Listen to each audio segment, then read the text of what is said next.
NostalgiaCon, how are we doing today? A little bit louder. How are we doing today?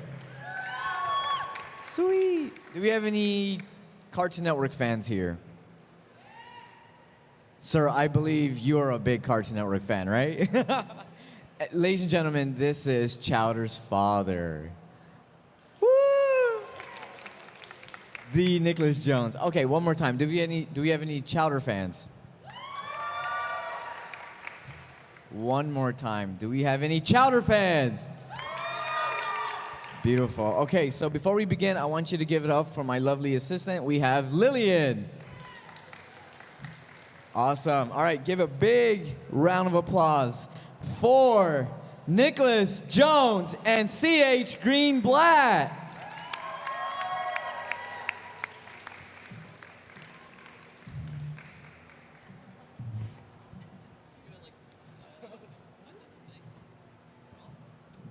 Woo!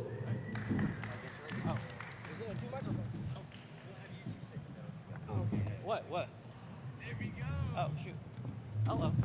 Hello. Hi. Good morning. Oh. Ooh, mine's plugged in. Yeah, I keep getting the non-plugged one. You're right. I feel special. How you guys doing today? Guys, give it up for yourselves. Come on. Yeah, come on. How you guys doing? I know. Sunday morning, wake up. Yeah. Okay, so I understand it's Father's Day. Shout out to all the fathers out there. Shout out to that sure. guy right there. Yes. Love that guy right there. Yes, to all the fathers in the world. So if you happen to be here away from your fathers, just know they're very proud of you. So yeah. Yes, indeed. All right. So before we fully begin, Nicholas, Yes. are you my boyfriend? I'm not your boyfriend. Sweet. Thank you, guys. Okay, so is this your first time in Anaheim? This is not my first time in Anaheim. I used to come here all the time back in the day. Back whenever I would, be recording Chowder in L.A. We'd stop by here every now and then. And actually, the last time I was in California, about 16 years ago, I came to Anaheim. So it's kind of cool coming back after 16 years, being here again. So very happy to be here. So when we did the pilot, you were 9? I was 8 or 9. 8 or 9 yeah. when we did the original record of the pilot. And by the time we finished the series, you were 12? 13. I was like turning. You were just starting to. Yeah. And I was like, oh no, we're gonna have to start pitching his voice. If you watch especially the pilot episode Froggy Apple Crumple Thumpkin, and then you listen to a episode from season 3, there is a very noticeable difference. Yeah. I love You became a man. I became a man. I didn't grow up that much though, so I can still kind of do it. A big man. Yeah. I'm trying to work on that. No. I didn't mean it like that. And what about for you, sir? Are you local to Anaheim? I'm local to Los Angeles. Okay. So I've been down to Anaheim for WonderCon many times. Yeah. Obviously come to the park a few times. So yeah, Anaheim's lovely. Sweet. Okay, so that was the icebreaker. Now we're going to get into it. If you guys don't know, these two are seriously incredible gentlemen. They are legendary in their own right. Thank for sure. you. CH, I would definitely love for you, CH Green, I'm sorry. I want you to introduce yourself a little bit more, right? Obviously, Chowder, but what else have you worked on, if you don't mind sharing that? So my first job at animation was on SpongeBob. Yes. Maybe you guys That's have a big heard of one. that show. I don't know. That's a big one. But that was fun. I was on the first 3 seasons of that show, way back when, before we even knew it was a thing. And then I was on the Grim Adventures of Billy and Mandy. Another big one. I love that one. That was fun. Doing writing and boarding, and you guys probably know Fred Burger. Yes. So, and then while I was working on Billy and Mandy, I was developing and doing the pilot for Chowder. Yep. And then we did Chowder. After that, I went and directed on a show called Fish Hooks at Disney with a bunch of the same people from Chowder and Billy and Mandy, a lot of the same crew. And then did a show called Harvey Beaks at Nickelodeon. And then did a show called Jellystone at Warner for Max. Yeah, that's a good one. Oh, nice. Yeah. And so, it's been that, and then a few other little random things, but those are kind of the big hits. It's funny, you say random or big, all of it's big, sir. Yeah, I it's say pretty random, big. like, you know, like a storyboard, like a freelance Yes. board for a show here or there, like, you know. Yeah, absolutely. No, it's you've been a big part of our childhood. So seriously, thank you for everything, Oh, for sure. sure. And speaking of childhoods, Chowder. Yes. Come on. So Nicholas, you know we've obviously know you've done Chowder, but what else have you done? Well, I also did, oh man, way back in the day, I did Flower in Bambi 2, my first big break. So, you know, we were hanging out at Disney the other night, and it's like people coming up to me going like, oh, I tried to find Flower stuff in the gift shop, but they only had Thumper. I'm like, it is what it is. Potato, potato. Potato, potato. The funny thing is, I actually got like 3 or 4 callbacks for Thumper, and then on like the 4th callback, they just on a whim were like, hey, you want to? We got a Flower script. Let's try out as Flower. A true story. You got that role because you were stinky? Yes. Yes. Yeah, exactly. It's like, yeah, you fit. No, but I actually got it. Like they just told me right then and there, like from that audition. Yeah, you know what? I think we're gonna just book you as Flower, which is very, very rare in the industry. Just for them to tell you right then and there, like, oh yeah, I think you're gonna be Flower now. And then that's how I got that. So We're glad you did. first big break, baby. Woo! Thank you. All right, so jumping right in. Chowder was unlike anything else on television.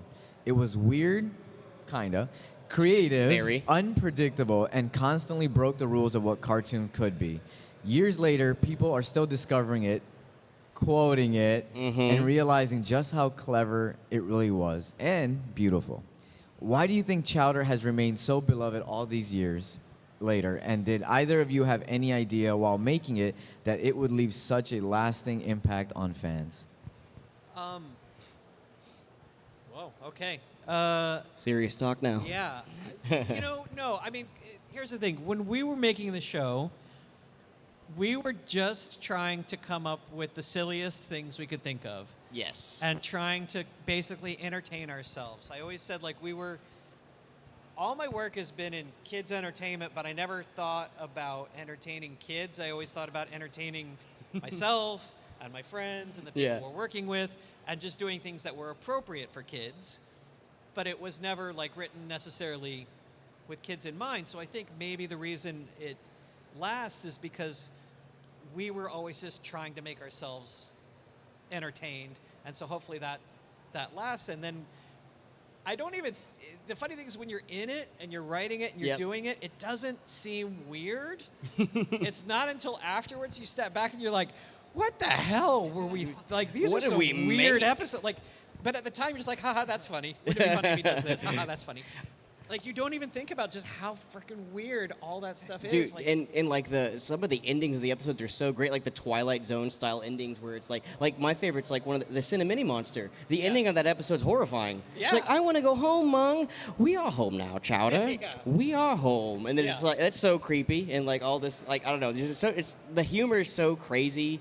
And also, we all just had such a fun time doing it. And when you all get together and do something with passion and just you have fun doing it, you just make a better product. yeah, it felt to me like having worked on those other shows, there was a lot of freedom. There was a lot of Yeah. freedom on SpongeBob. There was a lot of freedom on Billy and Mandy to write the kind of jokes that we wanted to write, to be funny in ways that felt Yeah. different. And so coming into Chowder, I was just like, I wanted to kind of put everything I loved into this show. I didn't know if I was ever going to get to do a second show after this. Like, so you're like, this is the kitchen sink show. I'm going to put in stop Literally. motion animation. We're going to put in this. We're going to put in that. We're going to have puppets. We're going to do this stuff. We're going to just go for it. And anything we think of, I was just like, if you can do it in animation, I want to do it in this show. 100%. Because I feel like that was a love letter to the medium and the things that you can't do in other types of shows. So again, it was really just me just saying, like, let's just go for it. And you don't really have time to think about the effect of it. It's more just, that's fun. That's funny. There let's you just do go. that. And you're just kind of constantly moving forward with it. So it's nice that that everybody really appreciated all that. It's nice to hear that, you know? Yeah. No, I absolutely. And I think the other thing to add on to that is the time period in which we were in then versus now, right? So, like, Yeah.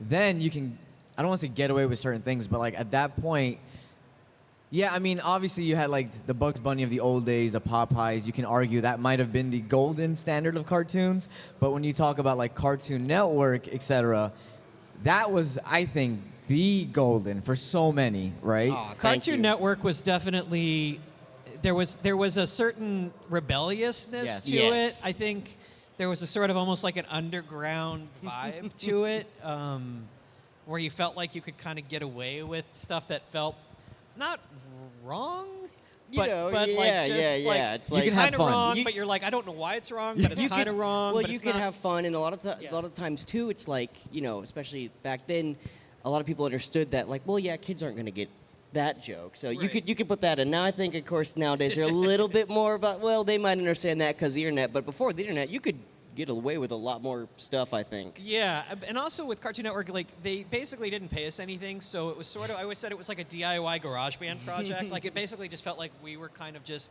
They gave us like a roll of duct tape and $3, and they're like, "Go make something." Have And we're fun. like, all right, we're just gonna go crazy, and that's really what it felt Yeah, like. yeah. You know, versus like when you're at Disney, and I'll say like my experiences at Disney were very pleasant and they were really great. But Disney has a brand. There's a certain level that they expect certain things to be at, which is great because I get it. Yeah. You know, Cartoon Network, I think it was a little more of just like, you know, anything goes. Have fun. And yeah, and have fun. Go for it. And be kind of crazy. Like I Yeah. think in the end they, you know, they kind of pivoted to some other things, but at that time it was really fun. No, absolutely. It was so much fun. So speaking of fun and creative freedom, was there any show in particular? Because I mean, back then we had Courage the Cowardly Dog. You know, we had Ed, Ed and Eddie. You know, Johnny Bravo, Powerpuff Girls, Yeah. Foster's Home for Imaginary yeah. Friends.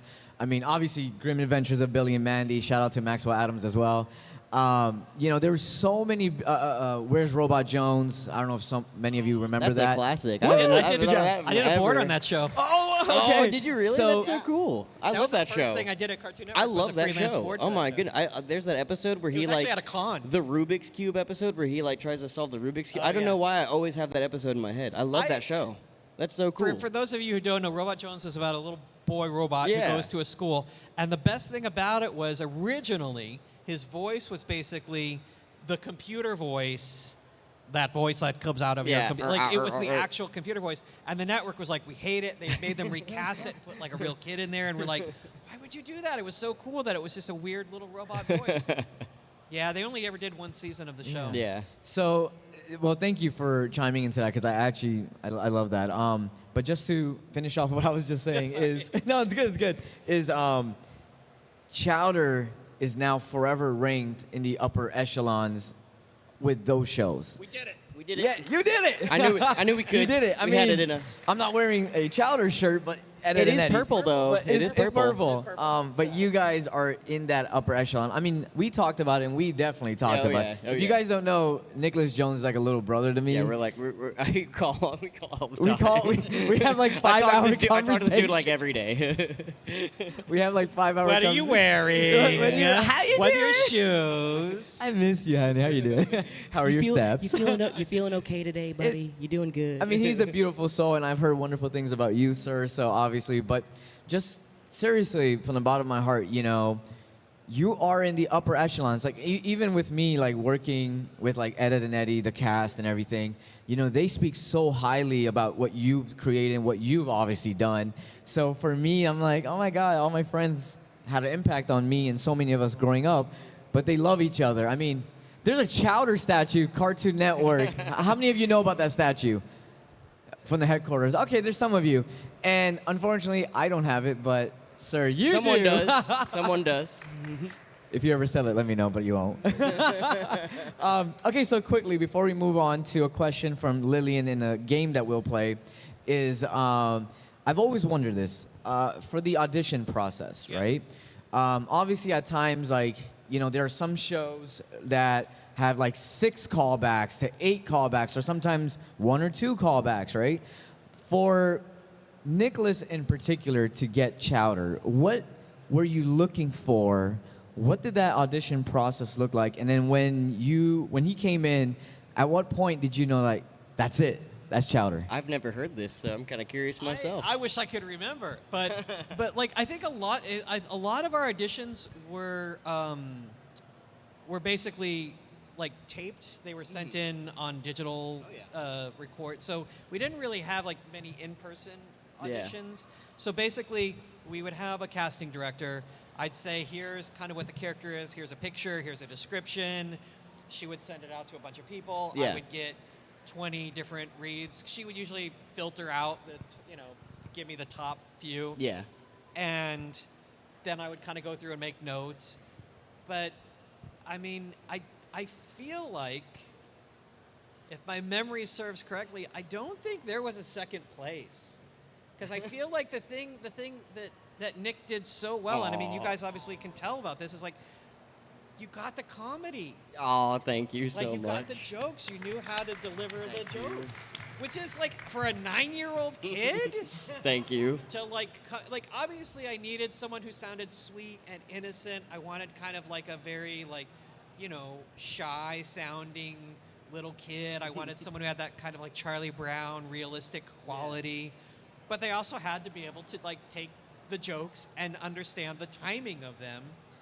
And you just, like, you instinctively understood how to be funny. Thank you. Yeah. Thank you. I thank my mom for that, a lot of that. My mom, my brother, because they were always, like, just being always silly to me. So I got a lot of my comedy from them. So, and, just thank you. So it was that combination of sweetness and silliness. And I think Nikki just really had that. Thank you. Yeah.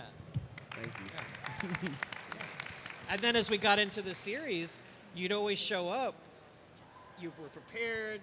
Dude, you were like excited to do the jokes. You course. had like weird little voices. Yeah. Half the time, like when Chowder would do little British voices, you just would be like, I'm going to do them British. I'm like, great. Can I do a British for it? Or, Like, just throw it in there. Please, sir, may I have some? I'm like, do it. Yeah. Just- I Crikey, love there's it. a big one. I remember doing that for one. It was like, no. Please, sir, may I have another? And the oh my God, totally, totally. I think my mom wanted me to do that one. That I was know. funny. She was like, I would always be like, that's she's like, great. you should do like a shopping girl for that. And I'm like, oh my God, I should. So. Because to me, it just added to Chowder's weirdness that like he's a little kid who does his voices. I'm like, Yeah. that's great because, I mean, so much of that came from like me and that same feeling of like you're just a little kid who's just a little weirdo making voices. Of course, And I yeah. think so many kids relate to that. They walk around doing voices. I mean, and a lot of things. us, a lot of little kids, like, I remember growing up doing the show, I feel like a lot of kids were like that. A lot of kids do like funny little voices, and I'm like, that's totally like a real little kid thing to do. So. Yeah.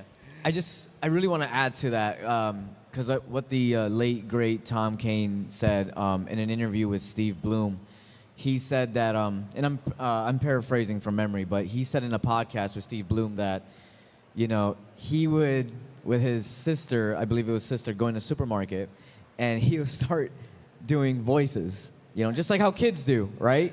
And he would just start doing like Yoda or anything, and he's like, if there's an advice that I'm gonna give to the world is one, always be yourself. So in this case, be weird, because weird leads to success, right? Absolutely. There ain't nothing wrong with weird. Weird is good. Weird is cool. Weird is Weird is sexy. awesome. Weird is awesome.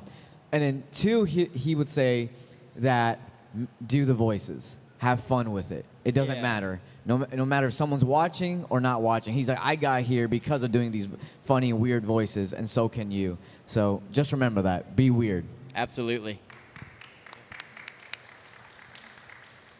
So Chowder was always on like an adventure. Is there like a favorite storyline that either of you have from him?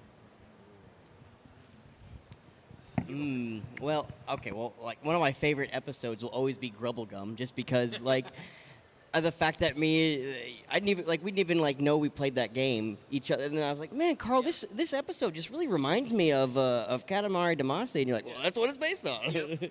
And so that story is hilarious, but also the fish, like anything with Ruben, anything with Gazpacho, like Gazpacho's best friend. Being the Comedy Gold episode. Comedy Gold, man. Comedy Gold, it's so good.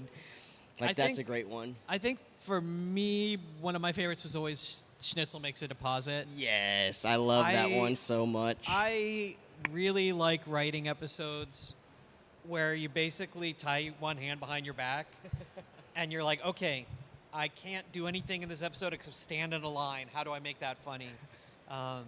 that's always like I like that kind of challenge. Yeah. Because then you sort of have to write your way out of that box. Yeah. It's a lot when you can kind of do anything you want. That's fun, but for me, it's like I want the challenge of like knowing what I have to do and how do I make that funny. Because then it feels really satisfying when you make it work. Yeah. You know, but you also know like you could fail. I can't tell you, like there were times where I was writing the counting scene, and I turned to my wife and I'm like, if I go to 30, are people gonna hate me? Like, how high do I keep this guy counting before we start over again? Like, how do I keep?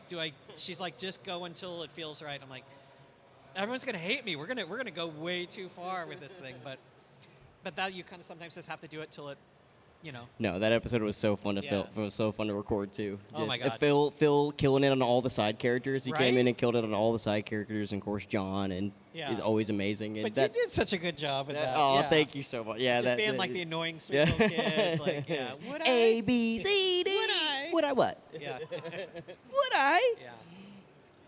Yeah. Would Yeah. you? Yeah. Thank you. All right, we're gonna get into our next segment very quickly. Okay. And before we do, That's drawing a penis. So what do you want me to? Assuming that's what we're doing. Sorry, everybody. Chowder's penis. Before we begin, does anyone have a cool Chowder story they want to share? There's a mic. Okay, so what we're gonna do is this. This segment, you guys have 1 minute. Sir, you can draw any character from Chowder if you'd like. It doesn't have to be Chowder. Okay? You have 1 minute. And for you, Chowder. I gotta draw Chowder, don't I? Obviously. All right. And then Well, if you have a cool story you want to share, you can go ahead and share it on the mic. Wait, no. And you have 1 minute, guys. Not really a question, but what'd you guys think of Lil Nas X using Chowder for his music video Panini? I thought it was interesting. All my friends told me about it. I was like, what? I'm very, very boring when it comes to music. I like only listen to like really screamy death metal music, so I don't know anything about any of that other music. So I know he's a huge guy, and I know that I thought it was cool. You know, I was like, oh, that's interesting. You know, get people to kind of remember the show. I thought it was cool. Thank you. I think for me, it was the first time I noticed anybody talking about Chowder in a long time. Yeah, and so I was yeah. just like, what? I was really surprised by it. And then the second thing I was like, oh, this is all off model. Like I watched the video and I was like, oh, that panini is wrong. Like that's where my brain went, was just, oh, these drawings aren't right. But no, I was really, really excited just to see that, like, because I didn't know that anybody was like into it. So it was really nice to see that, like, oh my God, there's a whole generation of people who were excited by it. So yeah, I thought it was super cool. Awesome. Yeah. Great job. All right, so we have time just for a story, not a question. So if you want to share it, go ahead. And we have 30 seconds remaining, guys. So, Mr. Greenblatt, you're the good Card Network creator. Please explain to everyone about the crossover between Jellystone and Card Network and Crisis of Infinite Mirths. What idea did you come up with it to make it?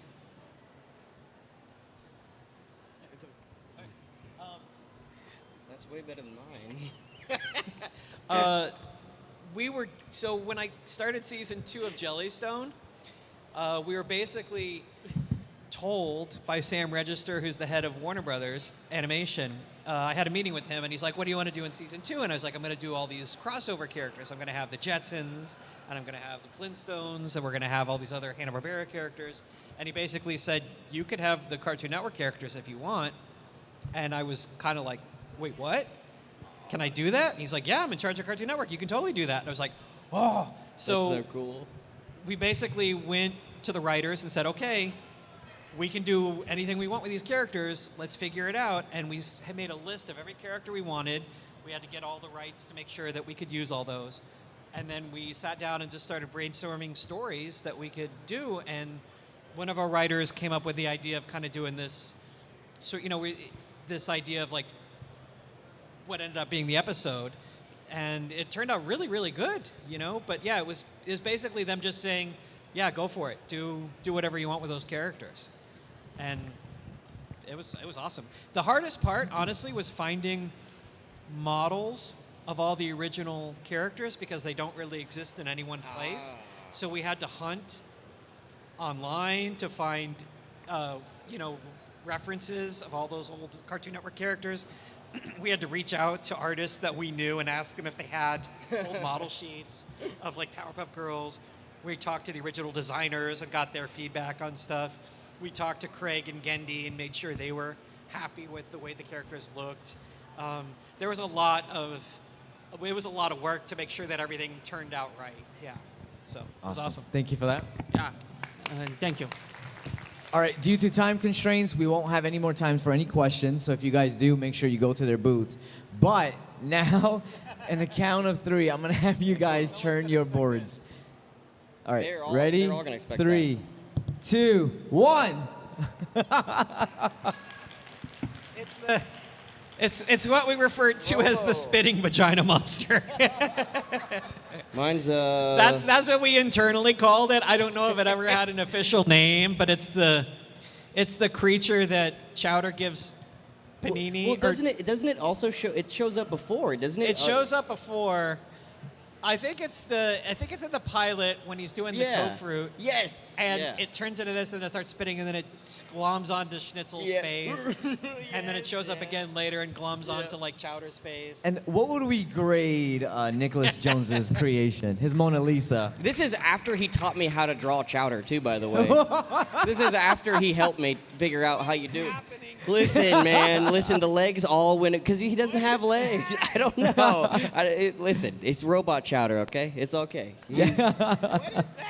It's his Those are legs. stubs. It's his legs. Listen, I'm not. Mine was wrong. He's the artist here, okay? I just say silly things, all right? All right, so before we fully end, the reason I love to play these games on stage is for a particular reason, right?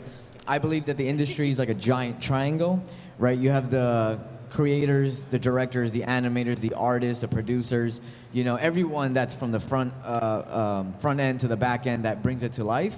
Then you have the actors, the actresses, the dancers, the singers that breathe life into the characters. And then we have the fans who are the preservers or the collectors as well. So without one, there is none. So give it up for obviously these legends, but also yourselves. Thank you, guys. Yeah, thank you guys. Thank you guys for hanging out and listening. Yes, thank you, showing guys. up. Yeah. You guys are the best. And then make sure you stop by their booths, okay? I love you too. Woo!